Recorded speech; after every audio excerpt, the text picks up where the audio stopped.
রান্নাঘর ছোট হওয়াতে রান্নাঘরে কাটাকাটি করা সম্ভব না, তাই হচ্ছে ডাইনিং রুমে স্পেস একটু বড় আছে, এখানে বসেই কাটি। কি করব, যেহেতু ঢাকার বাড়িতে কিছু করার নেই, যেরকম বাসা সেরকম স্পেস।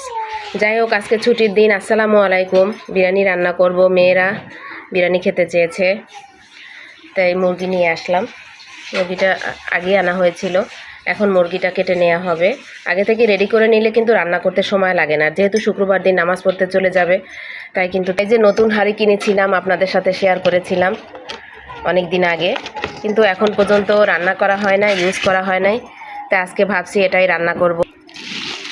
এই যে নতুন হাঁড়িতে আজকে বিসমিল্লাহ করব। আসলে এই সসপ্যানগুলো রান্না করতে কিন্তু অনেক মজা। এই যে আজকে এটাই রান্না করব। সবাই ভালো থাকবেন। আসসালামু আলাইকুম। এবং আমাদের জন্য একটু বেশি বেশি সাপোর্ট করবেন, আমাদের জন্য একটু বেশি বেশি ভালোবাসবেন। আল্লাহ হাফেজ।